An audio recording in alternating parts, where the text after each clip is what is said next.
The kitchen that we were in was the original kitchen for the home. This home was built between the years of 1797 and 1803 when the family moved in. The family that lived here was George Reed Jr. He was the son of the signer of the Declaration of Independence and Constitution, George Reed. George Reed, when he built this home, this was the largest home in Delaware. The kitchen as it was as it was in 1804. The steam kitchen that's behind us was there. There is a steam boiler plate and a boiler behind. There was piping that had gone to a steam table that was beside it, which was something that was very special to have in your home at that time. He also had a pump room that was located right next to the kitchen, between the kitchen and the wash house, where they would be able to pump up water from their well. So this was something that people who worked here and people who lived here would be really lavishing in having. The Open Hearth cooking program has been going on for over 10 years now.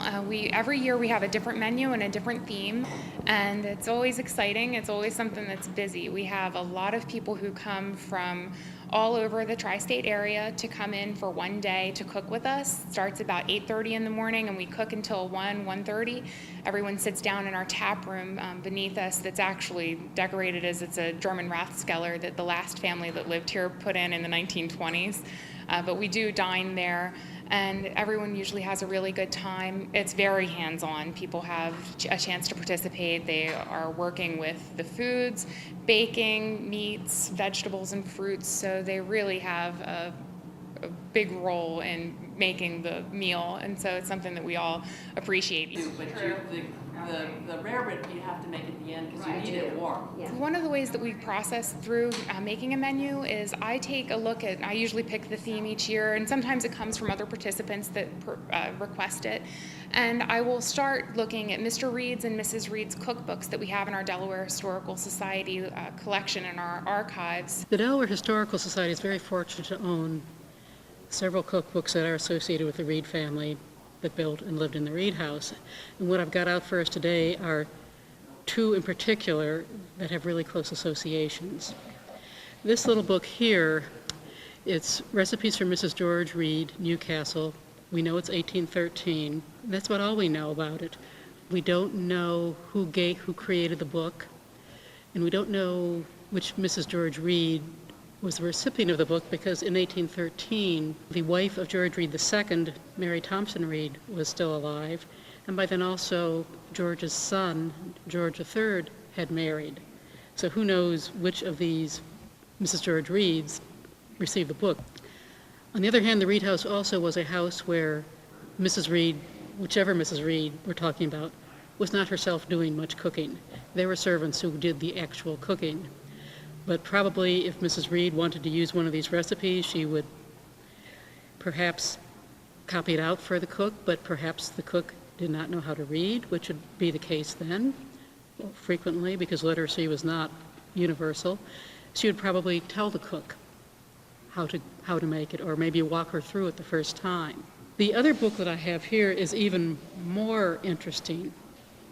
This book we discovered tucked inside of this book, which is another Reed family cookbook. I don't know quite which Reed family member had it, but I was leafing through this book when it arrived, and I found this other smaller book tucked inside. It's not quite the same size as you see. And I started looking at the handwriting. It's a handwriting that I know well. It's a handwriting of George Reed II, who built the Reed house. As an older man, in the 1830s, he copied down recipes. Why? We don't know. And just about everything in this book is for either a sweet or a bread. So I'm pretty darn sure he had a sweet tooth. I'm also sure that he never actually cooked anything himself. But in the early 19th century, it is very rare for a man to be taking this level of interest in food. But we know this is from the 1830s because towards the back, he would put down his recipes for mince pie and date it. He wrote down the ingredients he bought, how much they cost, because Reed also kept meticulous records of his personal finances, although it didn't help much because he always spent more than he had. So these are both really rich resources that we are proud to have in our collections that really connect us to the Reed family. One of the main challenges to open hearth cooking is that everything is relying on those red hot coals, and if we don't have wood that's really seasoned, that's good hardwood, that is going to drop large coals that are going to retain their heat, then we're going to constantly have to be building the fire to get more coals to then heat the kettles that the food is in.